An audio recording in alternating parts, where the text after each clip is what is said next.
warahmatullahi wabarakatuh.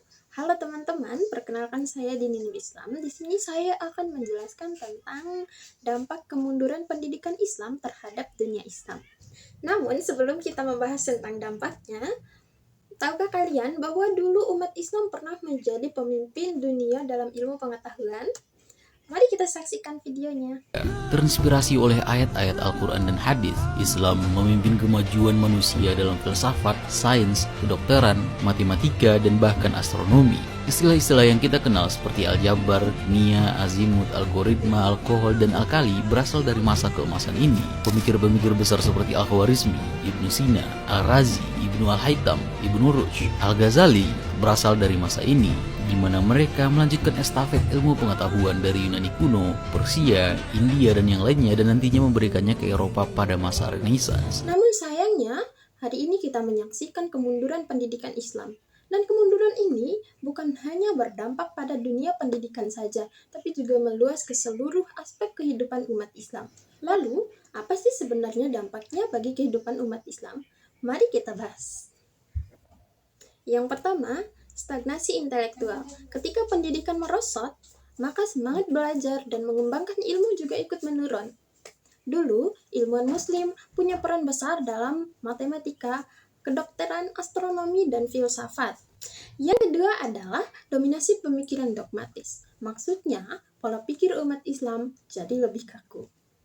Selanjutnya, kemunduran sosial dan politik. Karena pendidikan dogma, kualitas pemimpin juga ikut menurun.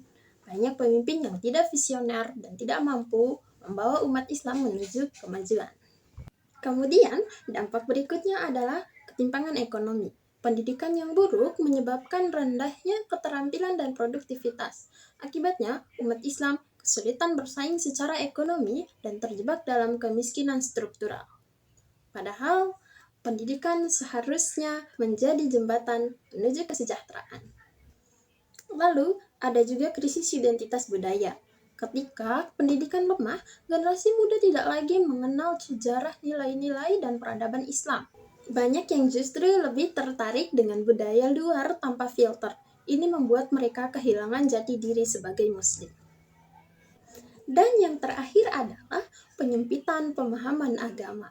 Karena kurangnya pendidikan agama yang baik, banyak umat Islam memahami agama secara sempit dan tekstual.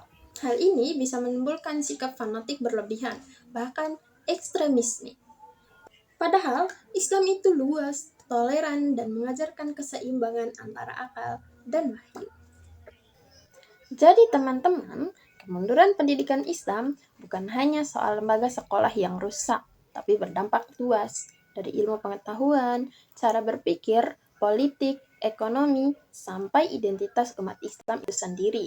Oleh karena itu, kita sebagai generasi muda yang punya semangat untuk menghidupkan kembali tradisi keilmuan Islam, kita perlu belajar, membaca, berpikir kritis, dan terus menggali nilai-nilai Islam yang membawa rahmat bagi seluruh alam.